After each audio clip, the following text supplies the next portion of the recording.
ഇത് നമ്മുടെ വിഷു സ്പെഷ്യലാണ്, തൃശ്ശൂർക്കാരുടെ വിഷുക്കട്ടാട്ടാ. അപ്പോൾ ഇത് ഉണ്ടാക്കണത് എങ്ങനെയാണെന്ന് വെച്ചിട്ടുണ്ടെങ്കിൽ, ഇവിടെ നമുക്ക് ഉണക്കല്ലരി എന്ന് പറഞ്ഞിട്ടൊരു അരി വാങ്ങിക്കാൻ കിട്ടും. പാലക്കാട് അത് കിട്ടിയിട്ടില്ല, അറിയുന്നില്ല, ഇവിടെയുള്ളവർക്ക് എന്താണെന്ന് മനസ്സിലായിട്ടില്ല. അപ്പോൾ അത് കിട്ടാത്ത കാരണം കൊണ്ട് ഞാൻ ഇതിലേക്ക് മട്ടരി ആണ് എടുത്തത് കേട്ടോ.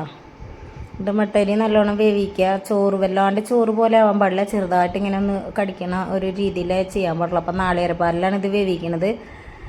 നല്ല മാതിരി വെന്ത് കട്ടയായിട്ട് വരണം. എന്നിട്ട് ജീരകം ഇടും, അതിൽ കുറച്ച് ഉപ്പും ചേർത്തിട്ട് നല്ല മാതിരി കട്ടയായതിന് ശേഷം നമ്മളതിൽ അതിനെ നമ്മൾ ഇലയിലേക്ക് പരത്തും. ഒരു വലിയൊരു വാഴ ഇലയിൽ നല്ല പോലെ പരത്തിയിട്ട് ഇങ്ങനെ പരത്തി വയ്ക്കും. പരത്തിയിട്ട് അതിനെ നമ്മൾ പീസുകളാക്കിയിട്ട് കട്ട് ചെയ്തിട്ട് ഇതിലേക്ക് നമ്മൾ ശർക്കര പാനി ഉണ്ടാക്കും കേട്ടോ. ശർക്കര പാനി ഇങ്ങനെ വെച്ചിട്ടുണ്ടെങ്കിൽ നാളികേരപ്പാലിൽ ശർക്കരയും ജീരകവും കൂടി ഇട്ടിട്ട് നല്ല പോലെ കുറുക്കിയെടുക്കും. എന്നിട്ട് അതിലേക്ക് ഇതിൽ നിന്ന് ഒരേ പീസ് എടുത്തിട്ട് നമ്മൾ അതിൽ മുക്കിയിട്ട് കഴിക്കുകയാണ് ചെയ്യുക, അല്ലെങ്കിൽ അതിൽ ഒഴിച്ച് കഴിക്കും.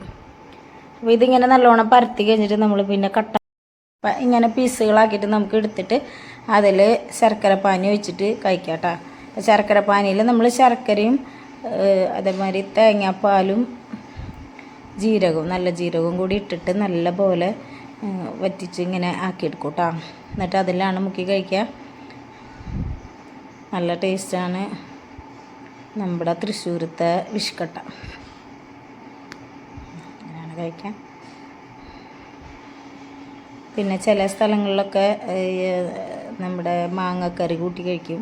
പക്ഷേ ഇത് മധുരമുള്ളതാണ്. നമ്മൾ വിഷുവിന് വിഷുക്കട്ട എന്ന് പറയുമ്പോൾ കണ്ണന് പാൽച്ചോറ് വെച്ചു എന്നൊക്കെ പറയില്ലേ, അപ്പോൾ അതിന് വേണ്ടി മധുരമാണ് നമ്മൾ ഉപയോഗിക്കുന്നത് കേട്ടോ. അപ്പോൾ എല്ലാവരും ഹാപ്പി വിഷു എല്ലാവർക്കും.